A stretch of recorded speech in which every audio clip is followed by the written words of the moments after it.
Got the background tunes. Feeding ducks. Feeding ducks. Well, this is what you listen to? Feeding ducks? I guess. I don't know. We're playing around with this. We already have like waterproof whitetails, Nate's down in the park, and yeah. Gonna give it a whirl. Wow, dude, that freaking stinks. I did it with 3 seconds left on the countdown. Yeah, I appreciate that, dude. I mean, it's MM pinatas I had for lunch. The new Mexican place in Phelps, right? Is that where you had them? Oh. Or you had them at work? Work. Nana's Catering, Newark. There you go. They do a good job. Give little Nana's a shout out. Hell yeah. Love it. They feed me every day. Yep. So we are back down at the bar after a week off. I was down in Illinois, so I guess we'll get the most recent information out of the way. Have a new job opportunity with Whitetail Properties. So I'm joining Tim Kent and Heather Kent for making the Finger Lakes team. You know, they asked me to join the team and come on with them to help out with stuff they got going on and the workload. So we cover the Finger Lakes and then right up along the Lake Plain of Lake Ontario, all the way up to St. Lawrence County is in our territory. So St. Lawrence County, is that up by Black Lake? That's past Black Lake. I think Black Lake's in Lewis County. So you're almost at the border. Oh, all the way up to the border. You're at the border. 100%. St. Lawrence County. 100%, dude. So, yeah. But we should do a turkey adventure up there. I know, dude. I'm thinking about we got to so I'm in the field Sunday all day with Tim. I don't know where we're going right yet. Kind of learning the ropes, doing ride-alongs and everything like that to see how the protocol is. Because every time you're with a new agency or whatever, your protocols and stuff, everything changes. You're kind of way doing business, so to speak.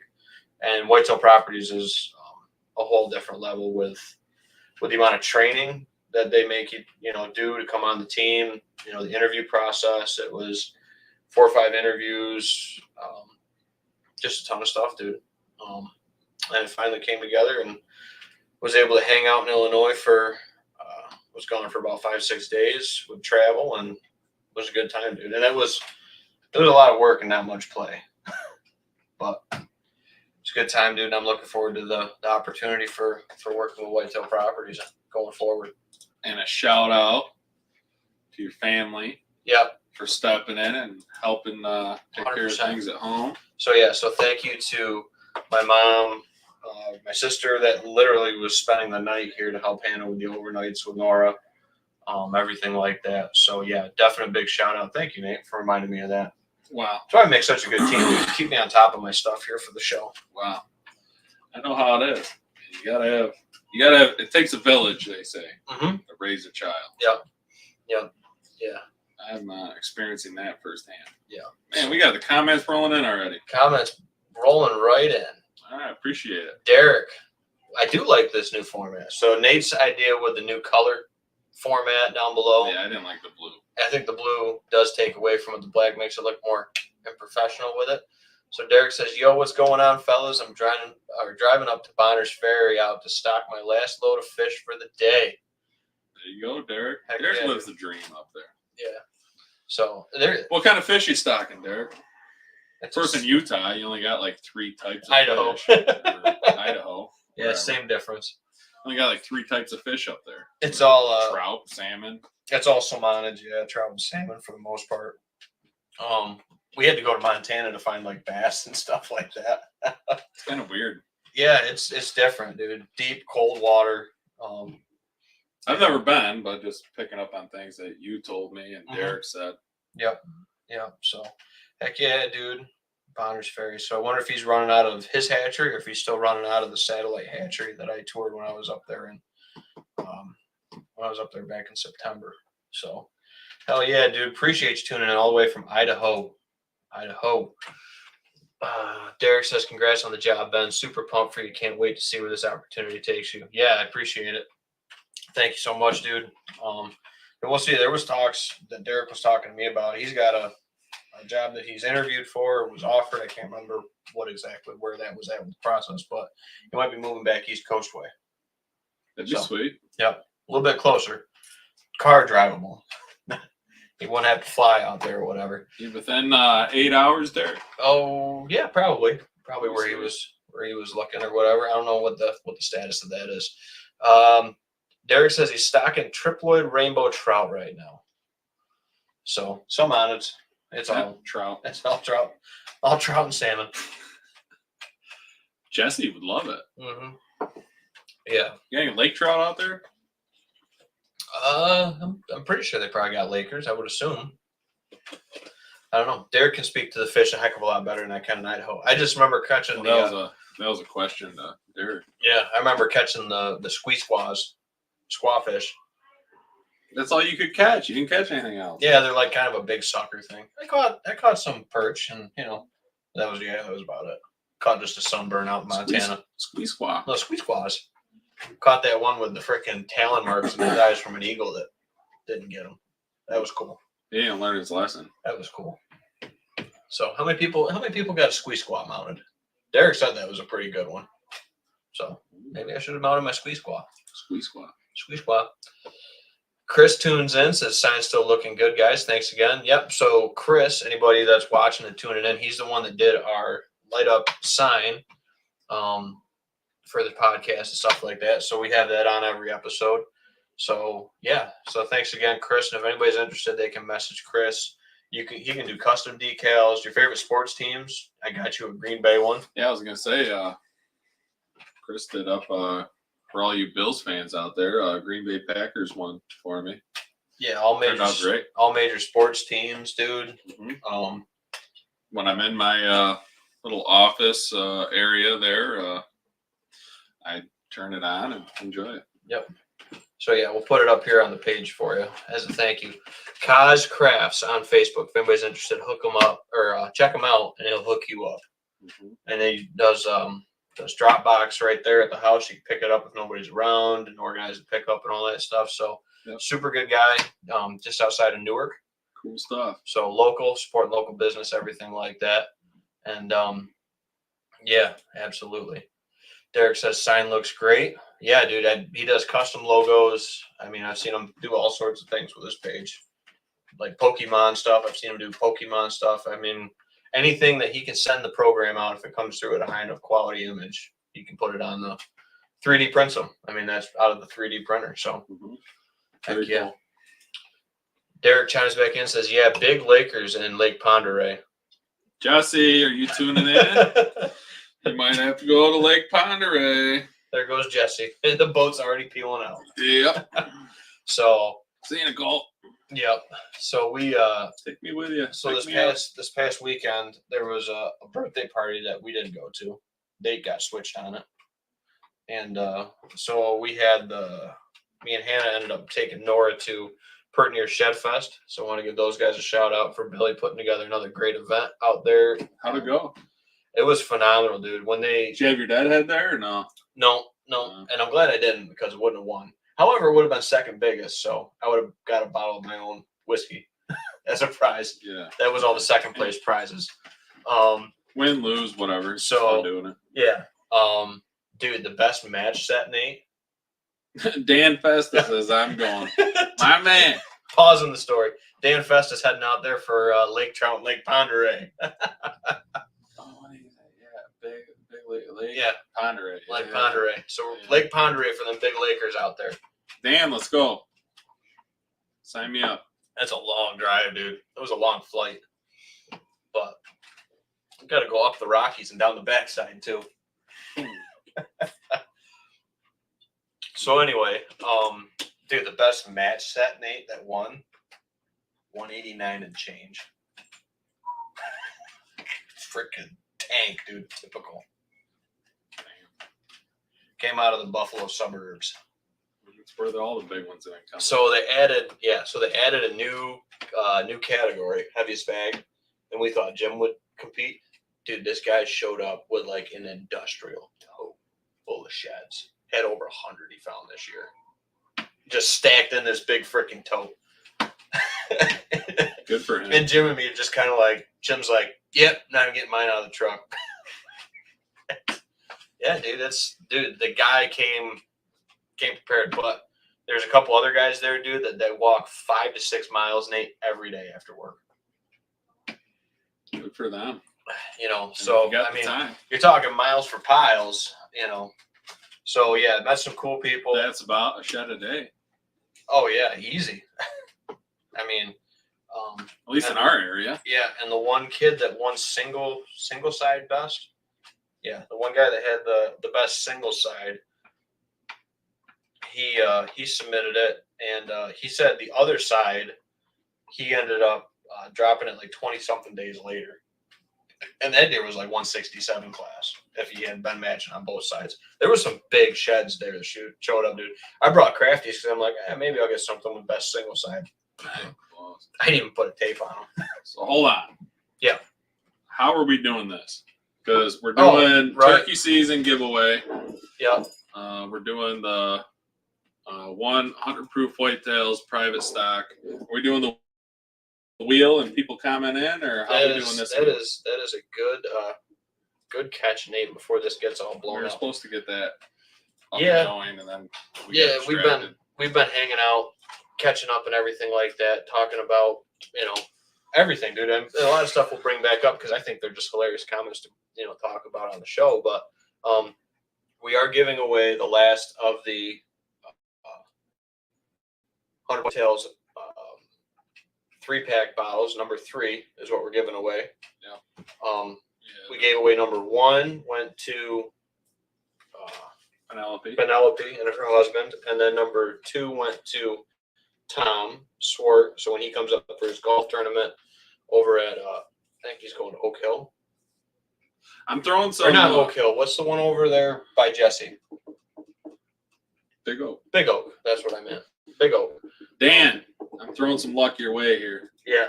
Well, they've won before. Wow. The Festas have won before. Jesse did. Dan has it. Dan's been trying to win. But yeah, so we'll make sure we get everybody in there. Derek, Dan, Chris. We'll make sure we get everybody's name in there. Dan, Chris. Oh shoot, didn't. But yeah, turkey season around the corner. I'm kind of excited about that. I'm a little behind. I would have liked to get some cameras up. Yeah, that's my goal. Opening day. That's my goal for this weekend. Get some cameras up and try to get some stuff done. A little intel. For turkey. I've been doing some scouting, been doing some listening, here and there in my travels. Few birds, where I'm hoping that they hang for the next week. Because again, that could all change as fields start to get tilled. I mean, we're a little early, so I'm sure farmers might start cutting some ground up. That should change some locations, especially if they're tilling under winter wheat or green field or something like that. Speaking of fields, my 100 proof spring mix is popping. Love it. It's looking pretty good. Love it, dude. And I don't know how long this topic is gonna go on for, but I think we should Clayton's what he wanted to talk dive about. into it. We should probably dive into it a little bit. All right, get caught up with the comments here quick. Derek says, fuck that. I've hiked 74.5 miles this year and only found one shed. It's different out there, though, dude, in the hills. I was out consulting on a property today, and we actually found a shed. Real nice shed, actually. But we were looking up at all these trees, and the guy didn't really realize how many oaks he had. He's like, I don't have a lot of oak. And we get in there, dude. I'm like, you have like 40, 50% of your woods is oak. I'm like, you got a lot, relatively speaking. For the area. Yeah, for where he was. And then we get looking, and I'm still looking up as we're coming into these white pines that they've planted on this property. And he's like, oh, look, a shed. And I'm expecting like a little 2-point, 3-point, something like that. No, dude, it's a solid side off of an 8-point, probably, 115-inch deer, maybe 120-inch deer. And I was like, cool. So he's going to be a good one next year. He's like, yeah. He's like, I didn't even know this deer was here. I said, perfect. I'll take that. There you go. I'll take a bonus buck. So, yeah, I found a handful on clients this year. And we found 16. We still got a couple more pieces to look, but it's fucking green, dude. Real green. I don't know if we're gonna make it. But. I don't know. I don't know either.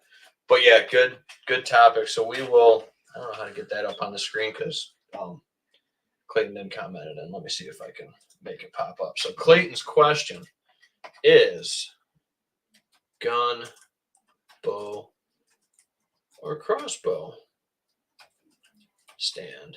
And this came in right at the end of it. Ooh.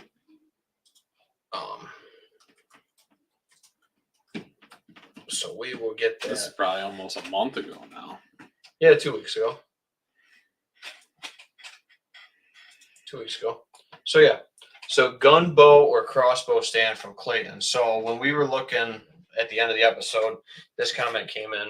It was a really good comment in question. So how do you set the stands up? Right. How do you set a stand specifically for each weapon for the season? If you're doing it. I don't even want to field it to start with. I mean, if you're looking at a gun spot, what's your main difference between a gun spot and a bow spot? Obviously, bow, you got to be up close and personal. Mm-hmm. I mean, just break it down simple. I think there's a lot more thought that goes into a bow stand. Time of year, you're thinking. You also got to take into consideration.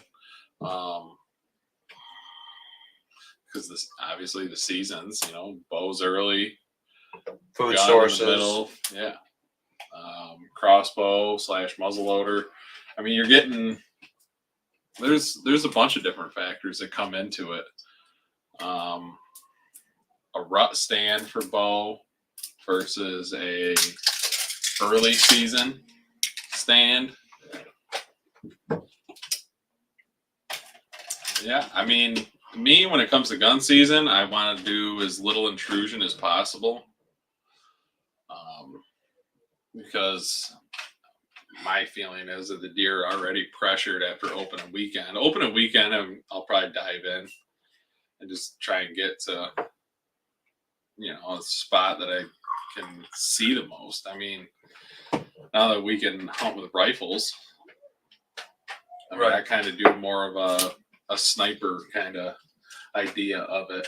I do a lot more ground hunting with the gun. Well, and you use your stand observations to pick those spots too.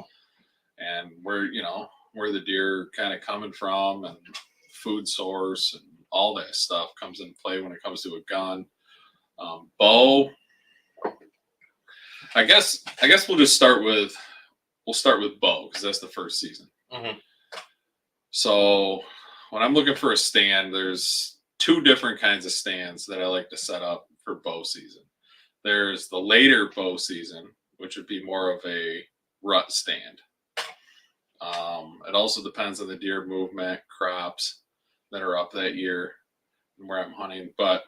And then there's also the early bow season stand, which is more observation. Mm-hmm. Just kind of hoping to get lucky and trying not to put a whole lot of pressure on the property, and then start putting the pressure on once you get closer to that third week of October. Bow stand, looking for those, if you're diving down into the timber, looking for those bench shelves, looking for geographical features that the deer will normally move on. I'm thinking of a lot more of wind, trying to get more of a solid wind in bow season versus, all right, I can shoot 200 yards, so I can set up here on this wind and still get a shot. Yep. Kind of thing with a gun. I'm trying bow season. Definitely, I have more stands set up for bow season because of that. Because you need them around that 30-yard mark. Mm-hmm. Different options. If you want to get into the thermals, depending on the weather, how clear the day is going to be. You get them cold bluebird days; those are the best for thermals, especially in the morning. Yeah, and it'll then just pull them right up. and then even it suppresses them a little bit in the early bulb when stuff's still green and leaves are still on too. So you don't get as much thermal play, which is another good point. I didn't even think of that until you brought it up. But that's also something to consider, that you're not getting a lot of sunlight down in there to warm up air to move it up through the leaf canopy. So Definitely early season, you're not. And I mean, those are a few things. I mean, I honestly mainly hunt with a gun from the ground. I kind of, I don't know, you can call it mobile or whatever. I just bring a camp chair and my shooting sticks, and wherever I think the deer are coming out, I set up within a couple 100 yards of them with my rifle, and I just wait on a food source. wait for the right one. I feel, at least in my spots where I hunt in gun season, they're just after Thanksgiving. It's you got the last 10 minutes of light. There ain't nothing moving until then. Yeah. Until you start getting to late gun season.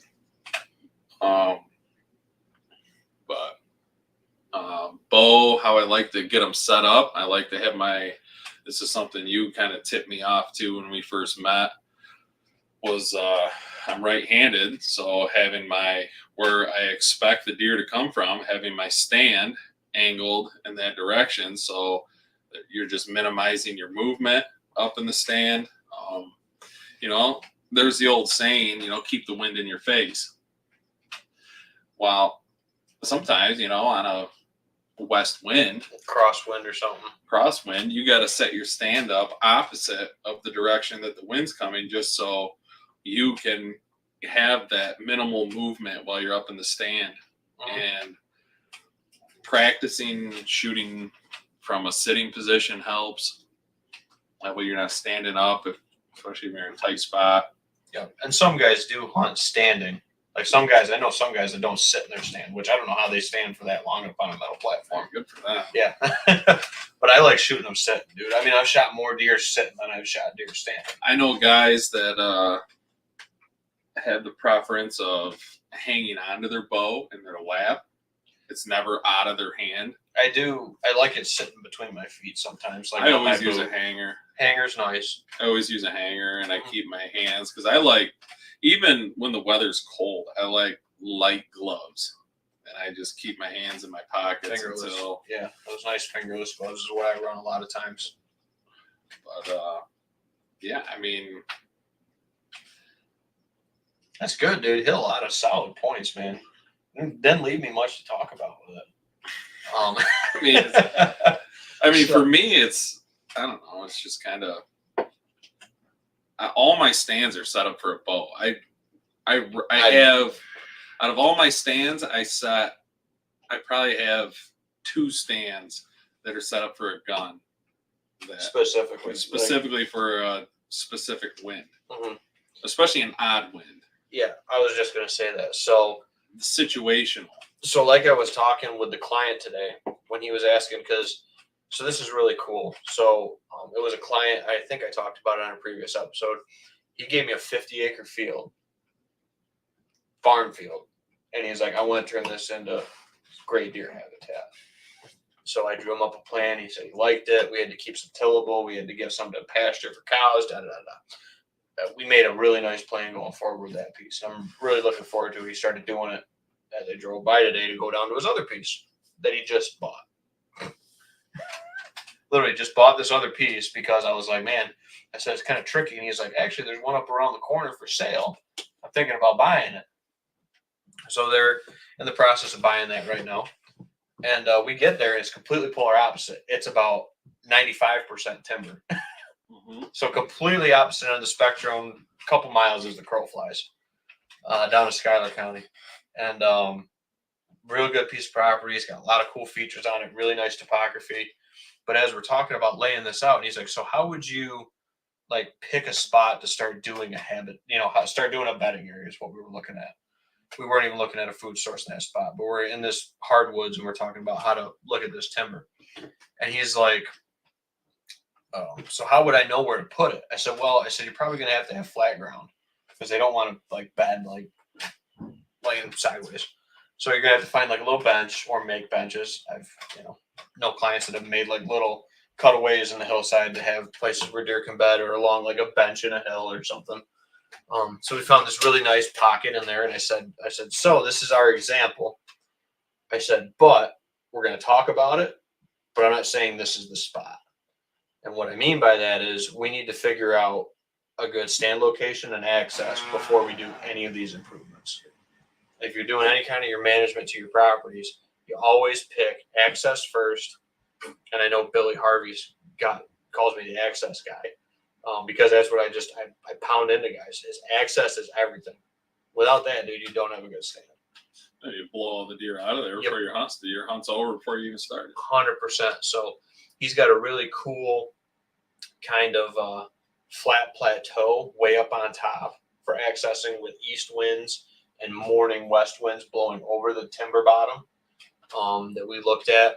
So he can come up there, have the bedding stage down below on a bench, come in way up on the flat, like right along the property line with the neighbors pretty much, and then drop down in between the bedding cuts that we looked at. But I said, before you start doing the cuts, stands going first, access trails going first. And that's what a lot of guys that first year when they come out to a property is just cutting in your access. Especially for bow season. 100%, yeah, especially where you don't have that. We're still touching on bow season. When you don't have that extra 100 yards. Yeah. Literally. I mean, you're trying to not spook them and get within 30 yards of their movement. That is ideal. Mm-hmm. And so that goes into the next part of this. He's like, so do I set up on a trail? I said, well, in this situation, being private property that you own, sometimes you can do it with leased property. If you can't cut trees, you might be able to drag brush and block trails. If you can't cut any trees on that lease too. I don't know if you can do that on state game lands or not. State game lands are a little bit more limited. You're not going to be able to cut shoot lanes and stuff like that. So you're going to have to pick the tree that's best. Just get you a freaking tree diaper and saddle it. Go mobile. 10 acres. Mobile on 10. Yeah. So you can block trails, you can divert deer. But again, it all just comes down to the access to the stand location. Then you can build that spot around it. And if you don't like where the deer are moving, it's very simple. You mimic what they're doing. Like if they're going right underneath you, for example, block the trail underneath you and just mimic its side cover or its, you cut a down tree, dude. I see this all the time. And I tell guys, I said, if you cut that tree right there and if you cut a 5-foot chunk out of that tree, they will go through that hole rather than step over the log any other spot. Deer are very lazy and they're just like water. They go to the path of least resistance 90% of the time. So yeah, with bow season, that's a lot of the stuff with it is, taking away farther trails, pinching them down, making your spots pinch points if you can, manage on private property. That's a really good tip for that. But the access is key.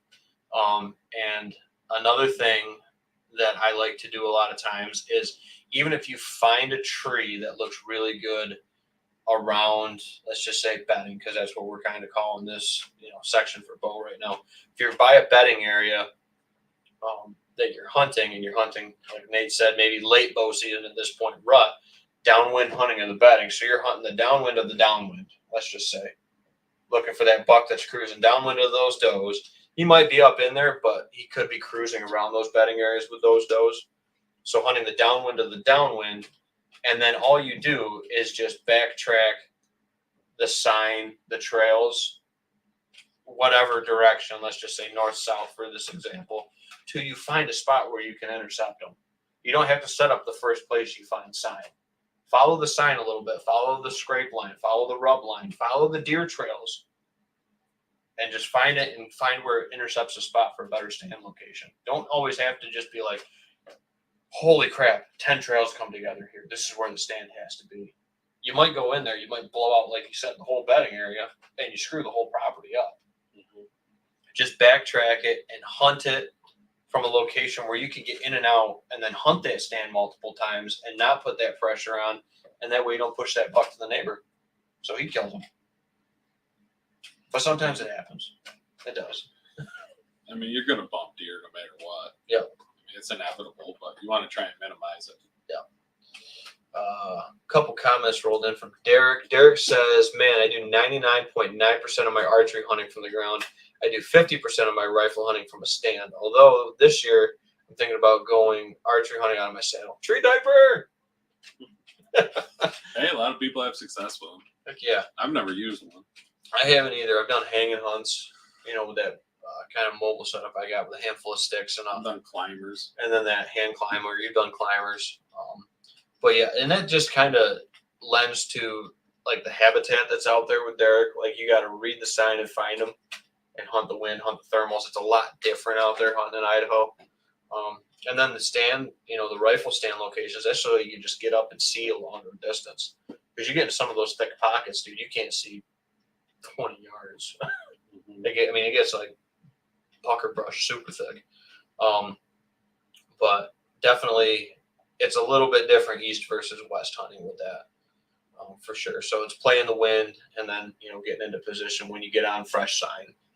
Because that's what you're doing. You're really you're hiking till you hit fresh sign a lot of times. So,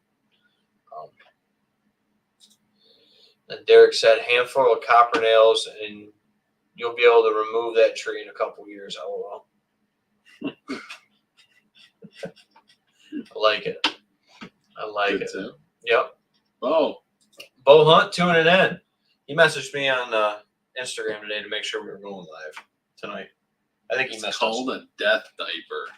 He says it's called a death diaper. I like. I haven't heard it called that. But I haven't called it death diaper. I've heard the tree diaper, but yeah. So I guess that really kind of boils it down with the bow season stuff. There's a lot more we can dive into. Look at mass tree locations, like if you got white oaks that are dropping early October, for example, they're soft mass like apples.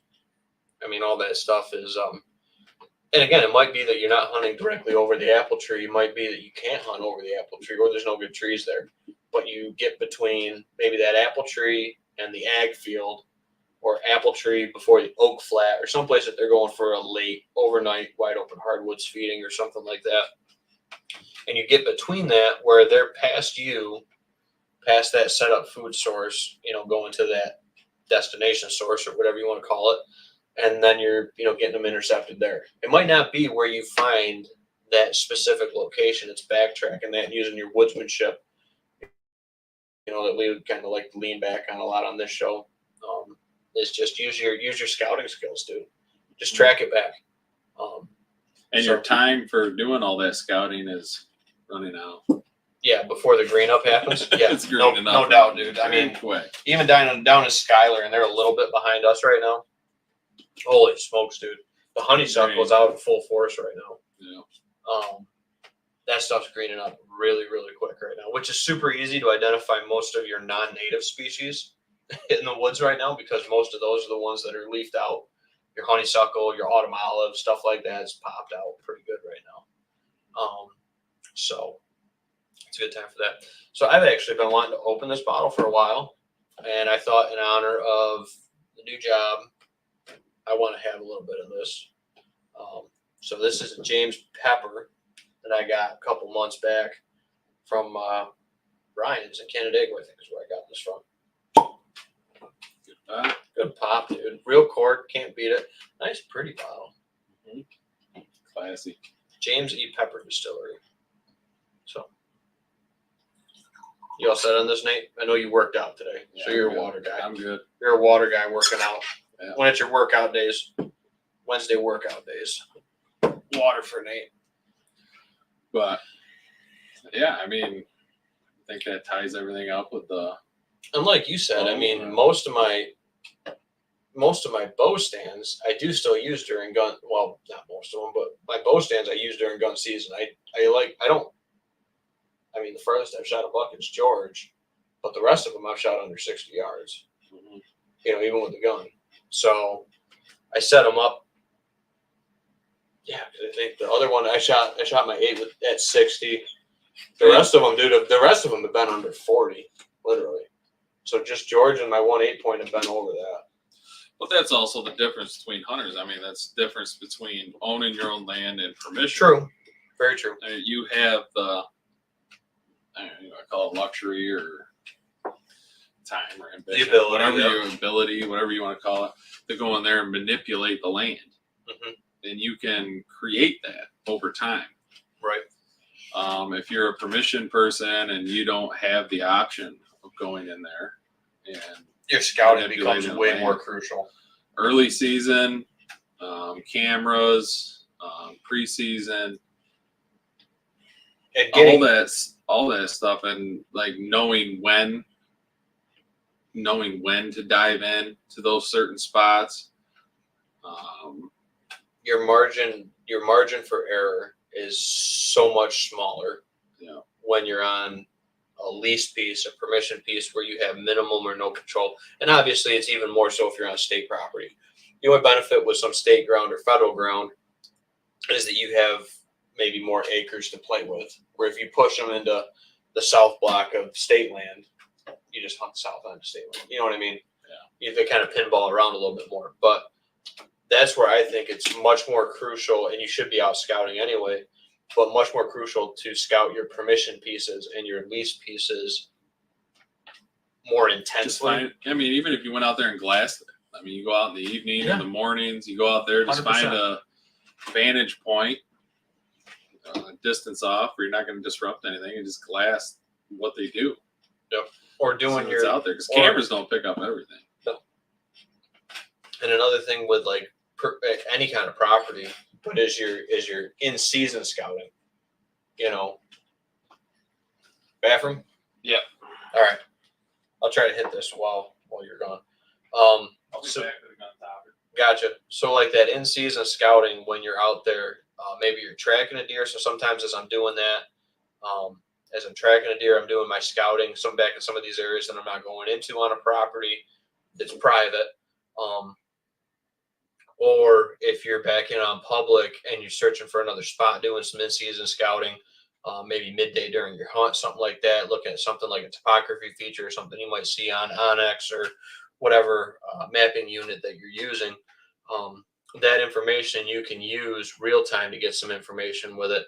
Also looking back into those areas when you're scouting it, not just looking for fresh sign, but looking for historic sign mixed with fresh sign is huge, because that shows historical patterns of movement in those locations.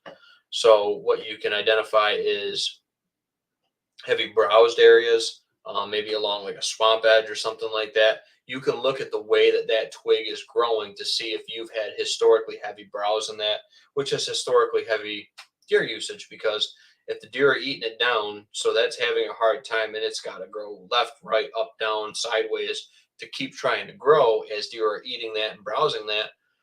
That's an area that's got a lot of deer activity in it, for example. Or obviously if you see that, everybody sees it on Facebook and Instagram, that goat path, hollowed out trail, going in between areas and around areas. Obviously that shows a lot of traffic. Sometimes it can be exaggerated by water in hill country, and some other features, soft ground. But a lot of times just looking for that historical sign to tie that into your stand location can help a lot when it comes to state ground, permission ground, or private ground as a whole. So I think I touched on it pretty good while you're going. Good. I tried to keep up on it. And then gun spots, dude. The gun spots that I set up specifically is spots that I can't hunt with the bow, but are extremely deadly with a firearm. Like I can't get in there because the wind might be marginal, like you said, and that's why you get a little bit more mobile during gun season. Because that gun, like I can't get in within 30 yards of them with that spot. It's a little hollow or a little pocket bottom or something. And that may be where I'm set back up 100 yards or so from it, maybe 75 yards, where I'm out of that bottom swirl of wind and I'm up over it looking down into it. That's a really good location I like for gun. Or some of the food plots that I can't hunt with the bow, food plots I can maybe hunt with a gun. Or ag fields, is another example for that. That's my two primary, I guess, quick and easy guns to kind of transition into the gun conversation with me. Those are my two main kind of gun setups specifically. Mm-hmm. So, what's Bo got to say there? Bo's comment, sorry. All fit on the screen. Wow, very good. As someone who has primarily hunted on private land for a significant portion of my hunting career, I ventured to scout Pennsylvania this past weekend. I can tell you that I am not skilled as I thought. I definitely need to spend more time scouting to improve my ability to read sign and become a more attuned hunter. The only way to improve is by getting out there and putting in the miles. There is a lost art in being able to get out there and scout ground. And a lot of it now with the tools we have, like Onyx and stuff like that, you can get a pretty good game plan. But even, I see it all the times, laying out and designing properties for folks, and is the nuances. Like, you might not see a little cut drainage ditch, or you might not see the way that this bench lays just right. The topo says it goes down right, but you get in there and it's just like, dude, there's a bench right here. And with Onyx now, you're GPS marked, and you're like, there ain't no bench here. Mm-hmm. There ain't no saddle here, or whatever. And it's like, you got to get out there and ground truth it a little bit.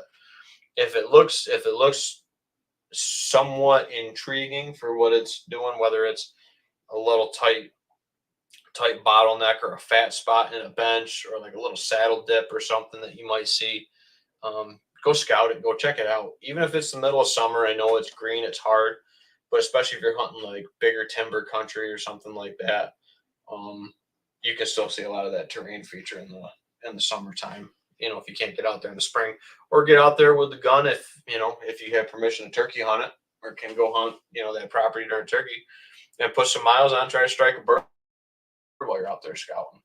Yeah. So absolutely. I mean, we found a slamming spot on that piece down there. Big freaking oak, beautiful oak, flat open with mayaples popping, roost trees, turkey feathers from preening, turkey scratchings. I was like, this is where you set up to kill a bird. Up on top of this knoll, drops on the backside, drops on the other side, drops on the neighbors, and then drops on his. And I'm like, dude, I would be set them up here on this knob. Mm-hmm. And call them, because they're up there. Well, but I guess transition into the gun thing and touch on what you said.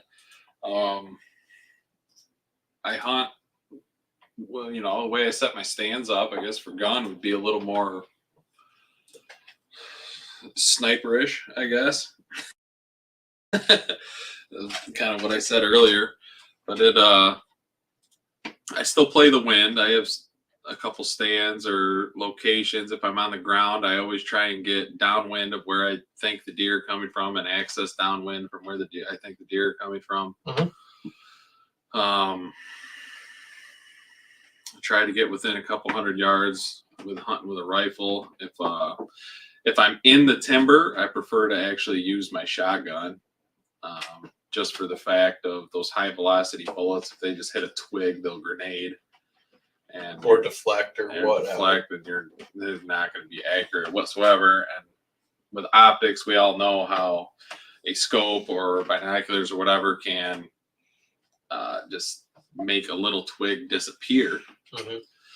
But yeah, I mean, it's kind of set. And then gun season, I kind of set more up on food source. I also over time kind of get an idea of what my neighbors are doing, and in gun season I will try and play that a little bit. Not necessarily neighbor pressure, kind of. Yeah, not necessarily driving around the block every time I go hunting and trying to see if they're out there, but kind of get an idea of deer movement through past deer seasons. And you see a truck parked there, like, all right, they're out there. They or if they play off that. Or if they typically work a 9 to 5, the weekend is probably when they're going to be hunting. As a rule too. Some folks obviously do take off during the week and stuff like that too, but that's a good point. And then knowing where they kind of, at least like you said, park the truck or whatever is helpful. I'm that guy that's the complete jerk. I'm the guy that parks the truck way up on the north end, and I walk all the way to the south end down the road or whatever to get in. Everyone thinks I'm hunting way up here, but I'm hunting down there. But yeah, so that's another good point, is hunting off of neighbor pressure. or hunting, and I've done this before, is hunted in a stand based on where a neighbor might be because it's a Saturday or whatever, and knowing where the wind is going that day, and knowing where those deer are going to be basically wind bumped out of, to hunt back behind that wind bump to capitalize on that pressure. So, but I mean, gun season, basically just trying to set my stands up where I have the most visibility and I can play the wind. If you're talking about actually specifically setting a stand up for gun and kind of basing it around your food sources. That's kind of the nuts and bolts of it. I mean, it's pretty predominantly much food source and, longer distance stuff that I can't get in there and hunt with the bow effectively, really. And then the crossover, because we got to talk about it. I mean, well, there is the crossbow. Well, touch a little bit more on the gun thing. I mean, Okay. there is a difference between hunting a open field with a gun versus a bow. I mean, I do with a bow kind of like to hunt more in the timber, try and get more of where they're accessing their food or those benches or the deer movement and all of that. But I mean, it's pretty hard to hunt a wide open field with a bow. I would say inside corners or fence row drops or something like that. Yeah, that's about it. Where they're accessing, where they're going to once they're out there feeding, they're coming back, or anything like that. I mean, it's just easier to hunt a wide open field with a gun, just because of I don't know how many times I've hunted over an alfalfa field and those deer are just out there 200 yards. I got my bow and they're just out there eating. Yep. Just meandering around aimlessly. You had eating. You had that a couple times this year with a couple out of bow range just on the edge of the ag. Yeah. A little bit too far out. Yeah. Yeah, there's a couple times I was close this year with a nice bucks, but didn't pan out. Yeah. But the crossbow thing, I don't hunt with a crossbow. I never have. I've shot one. Mm-hmm. So I don't know how much information I can really give on this. I would probably ground blind, hunting blind.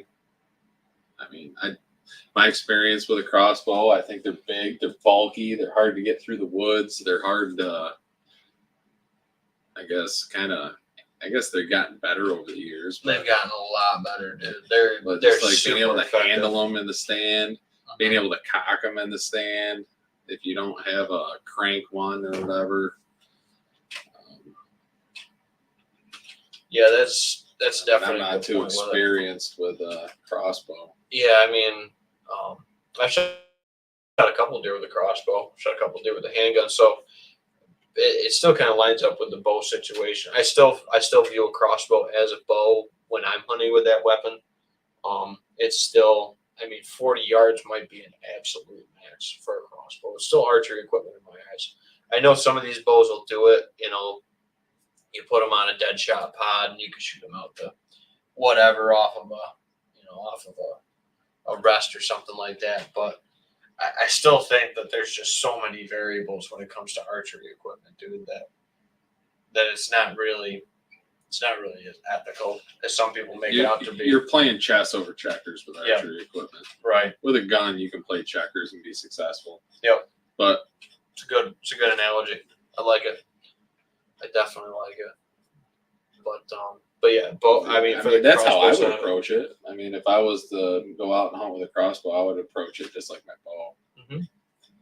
And dude, that's where like for example with St. Patrick or whatever, it ended up working out. But I told you, I was like, I had him with the rifle a couple times, and you're just like, kill that deer. And I'm like, man, I said, it's busted up. I said he's a little busted. I said if he gets, he was more than a little busted. Yeah, he's a little clean. That's okay. Still, dude, it wouldn't have. He was your number one though. Yeah, wouldn't have traded that for a day at all. Actually, him, still oldest confirmed deer from deer age is St. Patrick. He was He came back at 5.5 too. I thought he might have been 6, but he was 5.5. Oldest deer that I've confirmed killed. I mean, I've had most of the rest of them scored, or not scored, but aged out too. I knew Bo was going to catch that. Bo was like, Ben, did you say you used the crossbow? Yes, Oh, yes, boy. Bo. I've killed 3 does with a crossbow. 3? Yeah, 3, because I've killed 2 with my dad's. I forget if my dad's got a 10-point or an Excalibur. I think it's a 10-point. My dad's 10-point. I've killed 2 with the 10-point, and then I've killed 1 with that PSE Fang that I wanted an archery shoot. I won that down at one of the Branchport shoots back in the day. So yes, Bo, I have killed deer with with a crossbow, mine and my dad's crossbow. But it's not my primary weapon of choice. So He's also looking into getting a death diaper going mobile on 10 acres. Dude, this with his is crossbow. This is phenomenal. This is really good. So if anybody's looking for a nice new bottle of whiskey, this pepper one was really good. I'm gonna have a little pour of it, but yeah. But no, my new thing, dude, is that pistol, and that's my regret that I didn't try to shoot curly with the pistol this year. But I think going forward, I'm gonna try to shoot them with the bow and shoot them with the pistol is gonna be my thing. And muzzleloader, I gotta kill a buck with my damn muzzleloader. Hey, you don't have a muzzleloader buck. Nope. Don't have a crossbow buck either. Do that after the muzzleloader. Do that after the muzzleloader, yeah. I haven't got my muzzleloader pistol. I've been thinking about it, talking about it. They're pretty cool. Yeah. Like, It's dude, all it is is a short barreled CBA makes them. Yeah. All it is a short barreled My freaking hand cannon, really. I know a guy that's got one. Oh, do you? Yeah, they're pretty sweet. Gotcha. He's killed a few deer with them. I think in New York now you gotta have that on your pistol permit too. Probably. That black powder muzzleloader. So that's where crying emoji, crying emoji, crying emoji. The laughing crying. No, just the sad, the downright sad crying emoji. You just disappointed him. I just did. That's it. He's unsubscribing. Yeah. One of them. Okay. Ben. I wanted to do it, dude. I had to try it. It's effective, dude. I mean, it's an effective tool. Yeah. Well, if you look back on it, you look at the history of a crossbow, it changed warfare. Oh, 100%, dude. That is definitely an efficient killing tool. Mm-hmm. There's no question about it. But yeah. Yeah. I mean, it's like anything. You got this 50% and that 50%. What do you do? Some people agree with you, some people don't. Whatever. Yep. Again, I don't care either way. I would hunt with one again. All 3 of those does I shot in the late season. What's that? Oh, the comment. I saw that too. Bo says very disappointed. Very, very disappointed. Hey man, it's an effective tool. They work. Again, I treat them like archery equipment. When I've used them all in the late season. I've never hunted with one during the primary archery and that special crossbow weekend or whatever. Essentially what it was I hadn't been shooting my bow through gun season. I didn't have a very effective muzzleloader at the time. I was still running that side lock. So I used that crossbow as my, kind of gateway into the late season. And that's when I shot those does. You ain't got to sit there and try and convince us. No. Whatever. It's changing a lot of things in the deer woods, especially in other states. Yeah, I think some other states, obviously, you're seeing changes in the harvest accordingly with that. Maybe we are in New York. I haven't seen them publish a lot of data with that or whatever. But yeah, no, it's. I mean, if you really want to roll into the next topic with that comment, pizza. You want to talk about pizza in other states? No. I don't either. Just stick to New York pizza. All the other states suck. And if you are in another state, just find a Pizza Hut, dude. Oh yeah. Just find a Pizza Hut. Yeah. Been with Don't Illinois and Don't even try. yeah. When me and Tim were down there for the orientation of Whitetail Properties, they're like, "Oh, pizza, da da da." And they're like, "Pizza was pretty good." And me and Tim were like, "No, it's not. No, just go to Pizza Hut. Go to the pizza bar at Pizza Hut. Yeah, and eat the breadsticks. And eat the breadsticks." But yeah. If you're going out of state, other states, get Pizza Hut or don't get pizza, or go buy like a DiGiorno or something. They got DiGiorno down there? Well, I'm sure probably at like a Whole Foods or whatever the hell's down there. I don't know. They don't have Wegmans. Mama Cozy? Or what's the other one? Kroger? Tony's? Kirkland's? They got a Tony's? Tony's. Probably got Tony's. Tony's in the as freezer. cheap as you can get. It's like $1 a pie. Yeah. Derek sent us a book. Derek with the big comment. He might have the biggest comment of the night. Derek, comment of the night award to Derek. No award we get one. Biggest comment of the night. Go Derek. It's a bit hard scouting out of the boat when you're chasing walleyes this time of the year. That's fair. Jesse's out just lake trout fishing. Mm-hmm. Oh yeah. Although I'm pretty fortunate that during the late summer, early fall, my job has me stocking a ton of mountain lakes. My Onyx looks like a freaking light up Christmas tree with all the waypoints.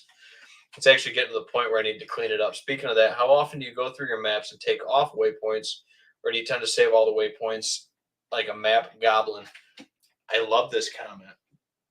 So the way I organize waypoints, because I have clients all over the state, all over the Northeast, you can put those points into a specific folder in Onyx, and then you can turn on and off different folders and layers as you want to. So if you're getting a ton of waypoints lined up or a ton of tracks, like if you're in there scouting and you want to like take tracks on and off, you can put them in different folders and categorize that. That way you can just say, okay, I want to do the mule deer sign that I found, for Derek or whatever. Mm-hmm. Bing, hit my mule deer folder, and then all my mule deer points pop up. Or if I'm finding, maybe an elk wallow, back up in there in a big water hole wallow or something like that, boom, I pop that up.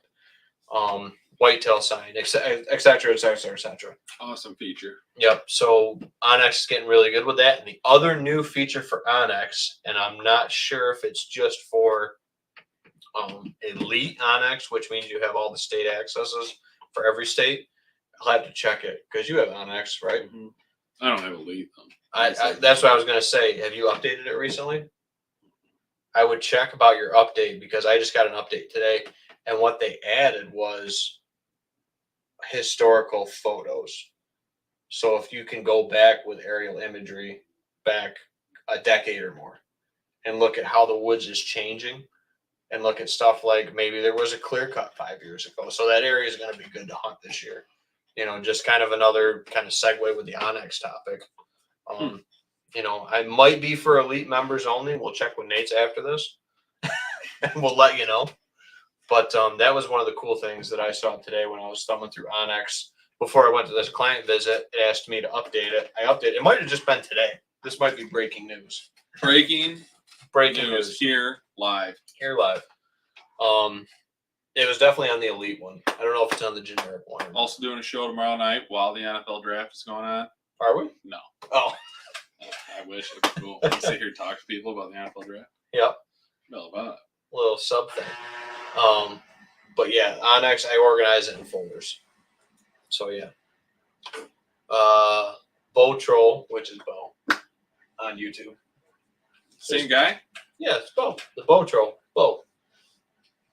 So I know we're getting out of the month of April and into May. What should you be doing going into May or getting ready for next year's deer season? I would say doing your scouting. One of the big things I love to do this time of the year. Wow, while you're turkey hunting, do some scouting. Yeah, that's what I was just going to say. I carry a roll of ribbon if it's a property that I hunt, especially for deer, going into May. And I start marking and getting familiar with the flowering trees, meaning your soft mass trees. for deer season. So it's a great time to get out there and start flagging apple trees that you might have on a piece of property that you hunt for deer. Cherries and stuff like that too, and other fruit trees. Typically, some of the pears and plums, if you do have peaches, probably not likely, but peaches will be flowering probably pretty soon if this, cooler weather doesn't burn them out. That's my big thing that I like doing this time of the year is maybe getting out there and start, prepping some areas for some screening, for screening grasses and stuff like that. Annual screening grasses. I did a little bit of discing the other day. Basically, play with the new disc and stuff like that a little bit too, and test it out and see how that's cutting it up, which is cutting up really good. There's a lot of things you can do in May. Tree stands, if you haven't gone out there and loosened your straps for the year, it's a good time to loosen them before the active growing season, so you're not popping and breaking straps. Trail maintenance, winter cleanup. We had a lot of high winds this winter. That's another good thing to be doing this time of the year to clean up your hunting locations. Field edges, on some of your lease pieces, give them a Part of the agreement. quick check around before the farmer goes discing. Which there is one out there kind of poking in there. I gotta go cut up. Is there? Yeah. Fell down in that last big windstorm. Yeah, we've had some doozy on the winds, dude. Doozies. And Yeah. on the top of that hill where I hunt, it's just brutal. There's trees down every year. Mm-hmm. We pushed a few of them back here with the tractor this year, though. That helped. I mean, me personally, with like permission pieces or private pieces, I really don't do a whole lot of maintenance in May. Trying to turkey on it. Just trying turkey hunt. I just turkey scouting. I get, that's about it for me. I'll get into probably some stand trimming. I don't know. I guess you could do some stand trimming, mainly when things get a little more greener, the leaves pop and everything. I'll go out and do that. Like the little outlaw plots and stuff. That's not till August. I try and do a lot of my maintenance this year. Definitely, I had time to go out there, and I posted a few things on the page before things started greening up, when everything was frozen and the woods is open. Shed hunting, doing scouting then, walking around the woods. I really don't do a whole lot in May. But Ben brought up some good topics that you could do if you have that kind of stuff to do. Yeah, it's more maintenance, fine-tune spring cleaning stuff, because usually I don't like to stack a lot of that spring cleaning stuff into shed time, even though my shed season kind of came and went on me really quick.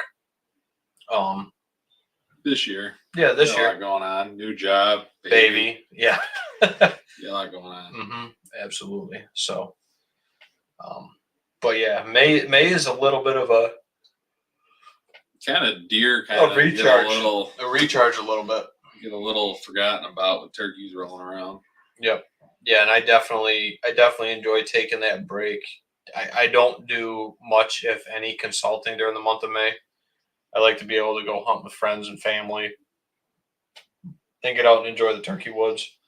So I'm not booking a lot of stuff in May. Usually at the college, we're jamming, getting ready for graduation too. So that's all, ramping up, obviously. And then with spring being a little earlier this year, that's all coming on very, very quickly, as I think, yard's been mowed twice. Same bunch of other stuff.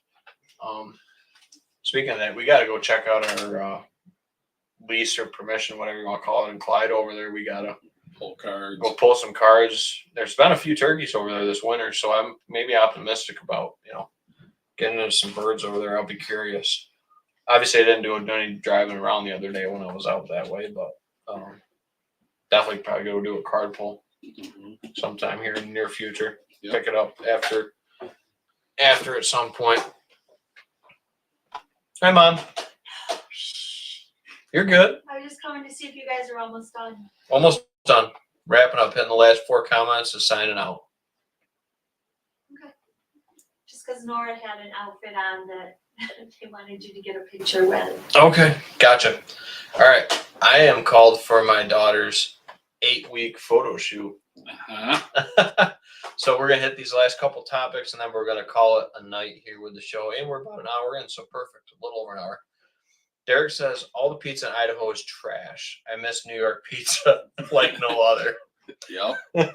They say it's the water, the hard water up here makes the pizza that much better. Yeah, that's what Nate was saying before the show, dude. Maybe it's I've heard that something. from multiple people. Maybe it's Something the about extra water. extra iron pulls that pasta sauce. I don't know. Pasta sauce, the dough. Maybe there's more Italians on the East Coast. I don't know. But yeah. Here we go. We'll pop this comment up, then we'll get to the rest of them. Derek's like, "Hey, Mama Potato." Yep. So that's all. That was my dad's thing. That when he met all my college friends, and they're like, I think it was Derek was like, "Holy shit, that looks like you." My dad's like, "You plant a potato, you get a potato." That's it. Yeah. So Derek, Mama Potato. Derek says my problem with Onyx is the mobile interface isn't very user friendly. Yeah, so I use it a lot on the desktop versus the mobile to organize my points anyway. I'll get on like a laptop, or if you have dual monitors set up, you can really drag and drop points and stuff. So yeah, that's a good point too, Derek, that the mobile one is hard to manipulate with your fat fingers. Mm-hmm. A lot of times, or if you're out in the woods and it's wet, a lot of times I'm just dropping waypoints and then maybe changing like the name of it to what I found, or maybe the symbol. But then you can log in on your desktop or laptop and categorize your folders. So Derek says his job gives him Onyx Elite. It's worth it. Fair. Mm-hmm. That'd be a good thing. All right, Derek says I'm driving into Montana, so I'll be losing service soon. Hope you guys have a good night. Ben, give me a call when you get a chance. Will do, Derek. Love you, brother. Thank you for tuning in. And Bo says, Derek, try Spartan Forge. And before Derek goes, hopefully we will we'll check this quick. Actually, dude, I think that those were the only 4 guys. Derek, Dan, make sure Dan's on there, Chris, Bo. Those were our only commenters tonight. So the odds are pretty good. 25% chance You're gonna win. that somebody's going to win tonight unless somebody comments in here in the next couple seconds, literally. Because we're going to share the screen. We're closing it. Boop. And it's going to be the name picker. Share it. All right, so here we go. And the wheel goes round and round and round and round. Bo. Bo! Bo, the big winner.